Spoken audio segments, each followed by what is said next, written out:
Radio പടിഞ്ഞാറേക്ക് സ്വാഗതം. സന്യാസായി ഞാൻ UKG Bയിൽ പഠിക്കുന്നു. കൂട്ടുകാരെ, ഞാൻ ഒരു കഥ പറഞ്ഞു തരട്ടെ. പണ്ടൊരു കാട്ടിൽ സീബ്രയും കുറുക്കനും ഉണ്ടായിരുന്നു.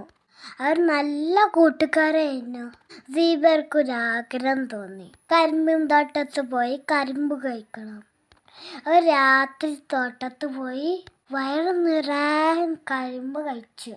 പെട്ടെന്ന് സീബ്രയ്ക്ക് വീണ്ടും ഒരാഗ്രഹം തോന്നി. ഉറക്കെ പാട്ട് പാടാൻ തോന്നി. കുറുക്കൻ പറഞ്ഞു, വേണ്ട സീബ്ര, ഇപ്പോൾ പാട്ട് പാടണ്ട. കൃഷിക്കാരനെല്ലാവരും ഓടി വരും, നമുക്ക് നല്ല അടി കിട്ടും. മണ്ടനായ സീബ്ര അത് കേട്ടില്ല.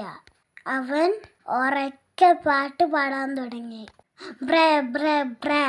സീബ്രന്റെ പാട്ട് കേട്ട് കുറുക്കൻ ഓടി മരത്തിന്റെ ചുവട്ടിൽ ഒളിച്ചിരുന്നു. പാട്ട് കേട്ട് കൃഷിക്കാരനെല്ലാം ഓടി വന്നു. സീബ്രയ്ക്ക് കുറേ അടി കിട്ടി. കരഞ്ഞ് കൊണ്ട് സീബ്ര തോട്ടത്തിൽ നിന്ന് ഓടിപ്പോയി. കൂട്ടുകാരെ, എന്നാൽ നിങ്ങൾക്ക് ഈ കഥയിൽ നിന്ന് മനസ്സിലായത് അത്യാഗ്രഹം ആപത്താണ്. എൻ്റെ കഥ നിങ്ങൾക്ക് ഇഷ്ടമായ പുതിയ കഥയുമായി ഞാൻ വീണ്ടും വരാം.